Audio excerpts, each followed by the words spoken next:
50% increase in an amount in 5 years at simple interest.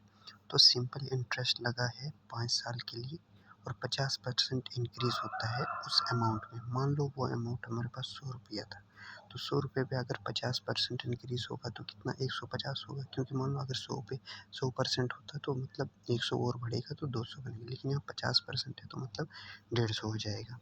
Simple interest कितना होगा? Simple interest होगा amount minus principal, मतलब 50 रुपये। ठीक है।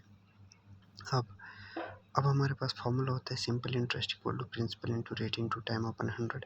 वैल्यू डाल के हमारे पास आर आएगा 10%, तो रेट हमारे पास 10% हो गया। अब का आगे पूछा है कि what will be the compound interest of ₹25,500 after 2 years।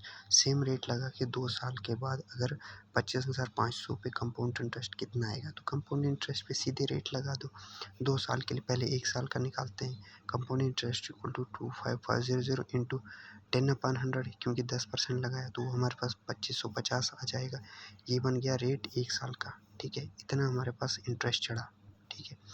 अब जो अगला इंटरेस्ट अगले साल के लिए चढ़ेगा वो कितने पे लगेगा? वो लगेगा जो हमारे पास ये अमाउंट थी 25,500 प्लस 2550, इसको ऐड करके 28,050 आएगा। अब इस पे हम निकालेंगे 10% का कंपाउंड, 10% का रेट लगा के। ठीक है, वो हमारे पास 2805 आएगा। ठीक है, अब हम इन दोनों को प्लस करेंगे। ठीक है, जो हमारे पास 2 साल की अमाउंट निकली। ठीक है, और वो हमारे पास क्या आएगा? वो हमारे पास कंपाउंड इंटरेस्ट आएगा। बहुत सिंपल है, आप ध्यान से इसको सॉल्व कीजिएगा।